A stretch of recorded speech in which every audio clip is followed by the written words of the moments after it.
Hi, everybody, and welcome to our discussion on small business organizations, which is covered in Chapter 17 of your book. Over the course of the next couple of chapters, we're going to be looking at ways to do business, the various types of business organizations that exist in our economy and elsewhere. And so we'll be looking at things ranging from sole proprietorships all the way up to the different forms of corporations.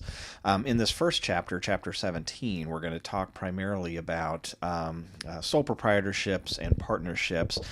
In the notes this week, you'll notice that there's some information on franchises. I'm not spending much time at all in this lecture talking about those, but you can read that information in the lecture notes if you so desire. Generally speaking, when somebody is looking at creating a business form in which to accomplish their business goals, there's a number of things that generally need to be considered in that decision-making process. And as noted here, those factors include the ease and expense of creation. Obviously, there's none or very little to speak of if we're talking about sole proprietorships, all the way up to some relatively significant incorporation expenses if we go that route. The second factor that you want to look at is the liability of the owners. Of course, historically, people would incorporate to limit their liability to the investment that they have in that business entity. Obviously, as we will see with regard to sole proprietorships and partnerships, that liability carries right along with the owners, and there's really no way to shield you from that if that's your chosen business form. Additionally, there's tax considerations to be looked at, and we'll be spending more time talking about those when we look at the corporate form. And then the need and ability to raise capital. Is this a situation where you're going to be able to open up your own little cupcake shop and borrow a few bucks from the family and buy a secondhand stove and start cranking the cupcakes out? Or are you going to need to look at possibly capitalizing through the use of a stock issuance and that type of thing where you really want to bang out a lot of cupcakes? The traditional business forms that we generally talk about are these: a sole proprietorship, and again, that's a business generally owned by a single person or family. Stock is not involved. There's no liability protection, generally taxed at the rate of that stockholder or that proprietor. There's partnerships, which are agreements between two or more people to carry on as co-owners a business for profit. And again, as we will see, there's not a whole lot of protection there in terms of liability. And then there's corporations. And corporations, of course, are legal fictional entities that are formed in compliance with state laws most of the time. Corporate law is very state specific. And again, it's owned not by the individually specifically, but it's owned by the shareholders of the company.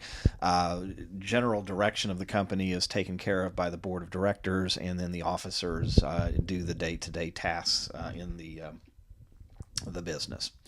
We'll look at that form in our next chapter. In terms of sole proprietorships, the advantages of doing business that way is obviously you're much more nimble, in terms of not having to mess around with boards of directors and stockholders and people like that. It's also very easy and inexpensive to form. You hang a shingle, you turn on the lights, and away you go. The proprietor receives all of the profits of the business. He's not having to worry about sharing with stockholders. The owner has a maximum degree of control over business decisions, so he or she is not beholden to a board of directors or others. And again, technically that proprietor could take some of that money and create a tax-exempt retirement account for retirement. Disadvantages: the proprietor has unlimited liability. If that product or service creates harm or causes damage, that person is on the hook, both for the money that he's put into the business along with personal assets as well. Additionally, when that person assumes room temperature and begins pushing up daisies, generally speaking, the business will end upon the death of the proprietor. So continuity and continuation is difficult in this form of business.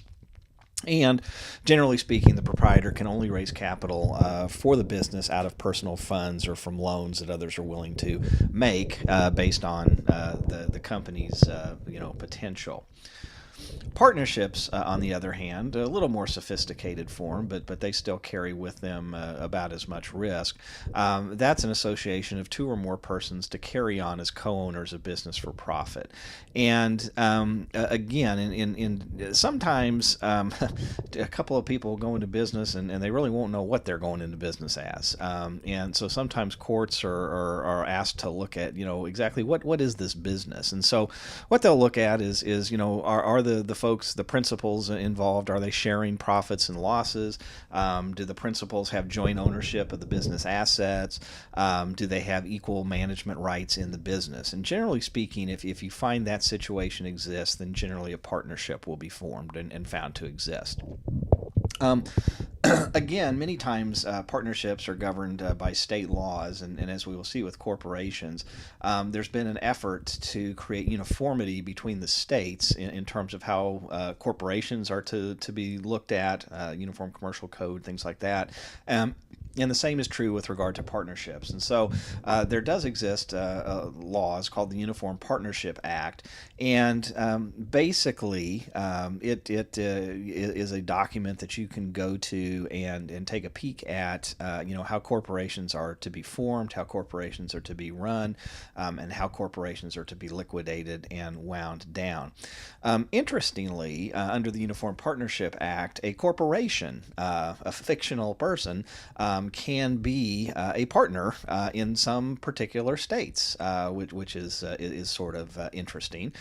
So when we define person, we're not necessarily always talking about flesh and blood people. We may well, in some places, be talking about a corporation as an owner.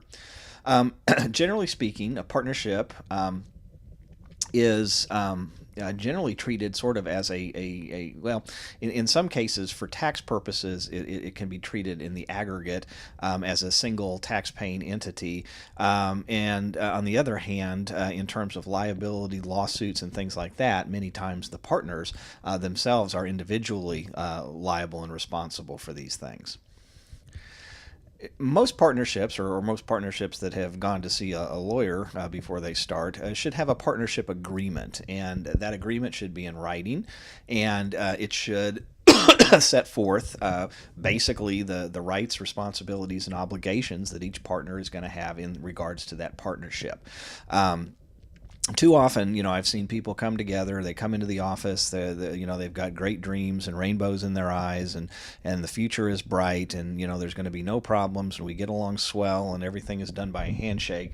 And the first time that a dark cloud rolls over, they're at each other's throats, and and again, unless you've got a good partnership agreement that's kind of going to deal with the good times and the bad times, it can create lots of opportunities for litigation, which again should be something you try to avoid when working in this area of the law.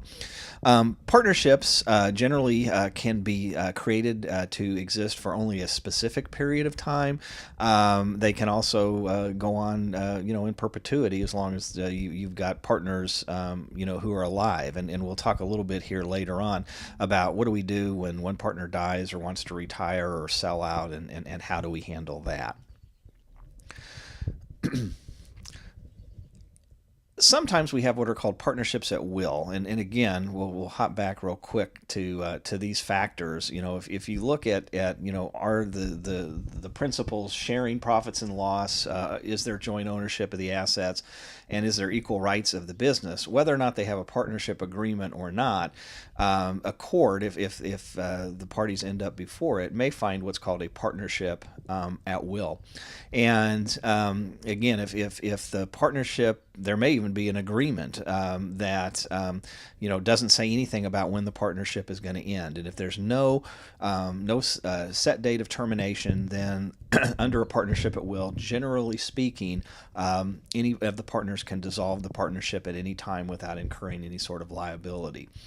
There's also what's known as partnership by estoppel, and we've talked a little bit about estoppel in the past, and we'll talk about it some more in the future, but that's basically where a third party relies on conduct of others to their detriment that third party is going to have certain rights created against those third parties, and the same can be true with a partnership. And so, whenever a third party has reasonably and detrimentally relied on representations by a partner that a non-partner was part of the partnership, the non-partner is deemed to be the partner's agent, and the partnership is liable for the acts. So, basically, what that is saying is if there is not a partnership, but somebody goes out and represents there was one, and the third party, does business, extends credit or something like that, and then is injured.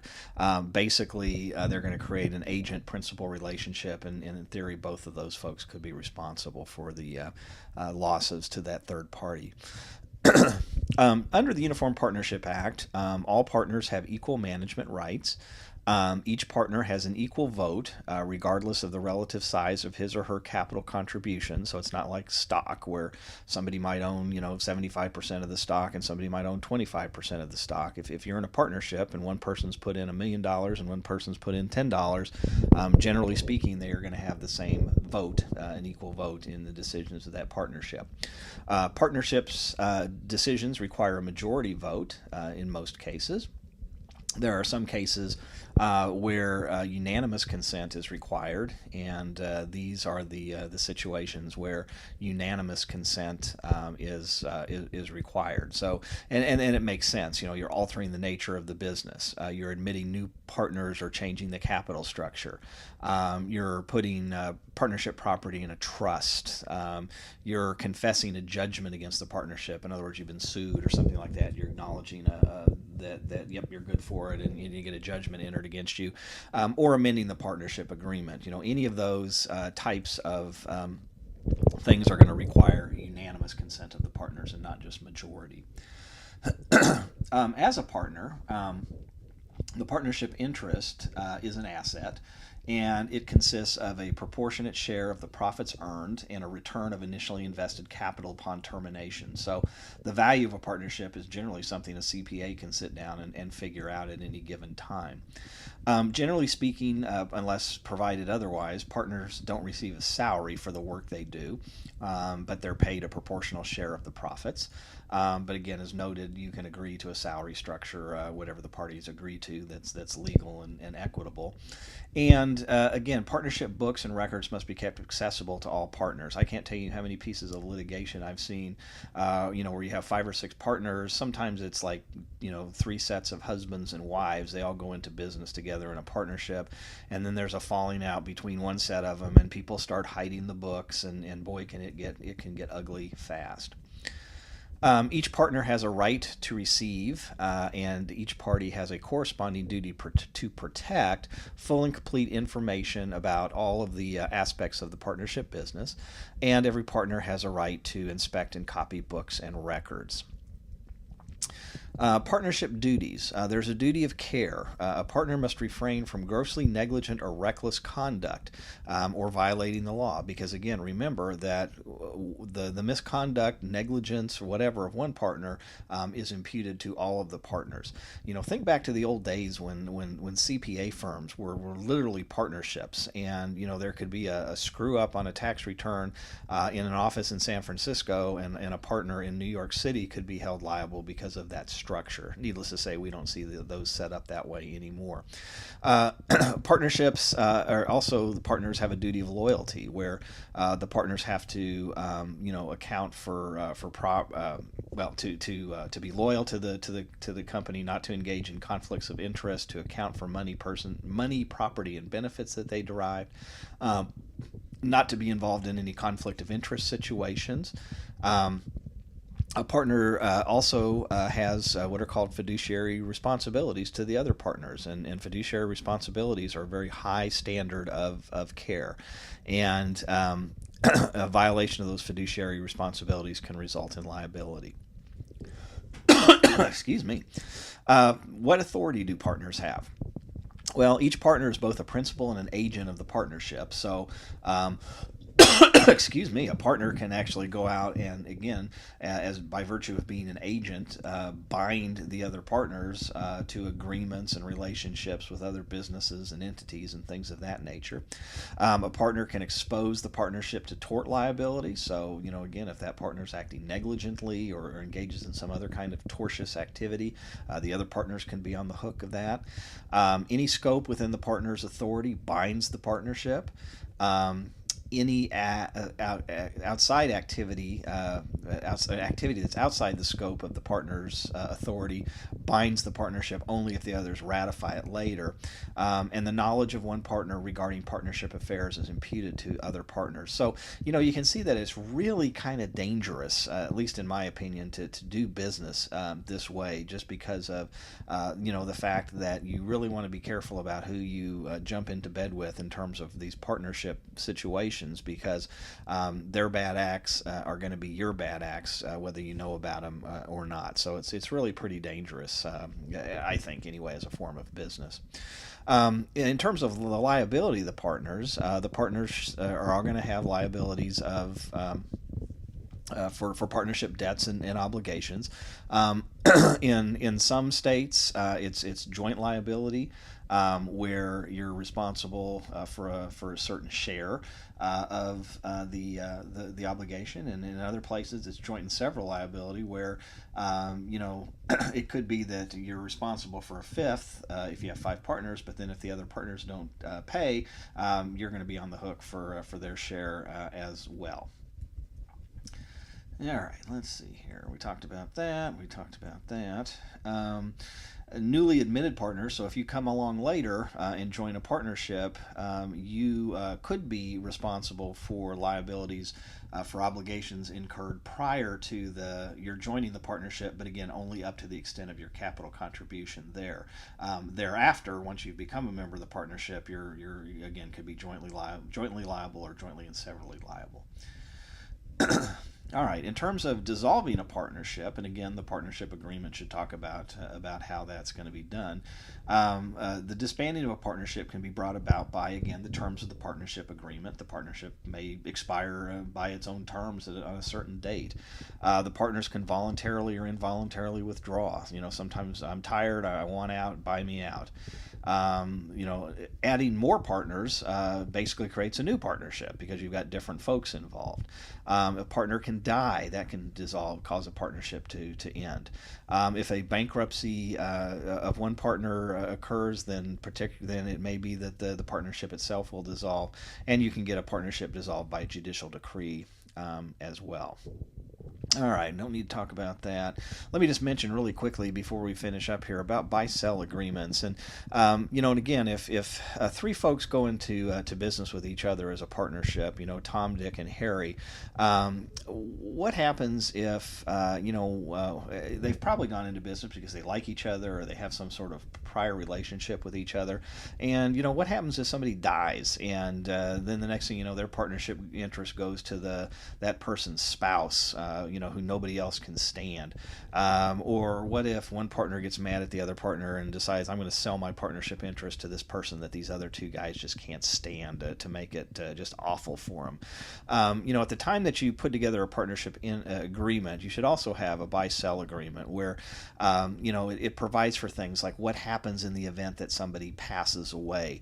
Rather than their interest going to again, a surviving spouse or surviving kids, the partner should have the ability to basically pay the estate for the interest of that partner, and then they go on, as before, just without that partner.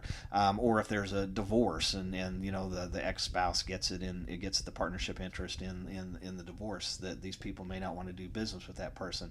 Again, a good buy-sell agreement will take care of all those contingencies, so that the partners are not forced to basically do business with somebody they don't care to do business with. So that's critical as well.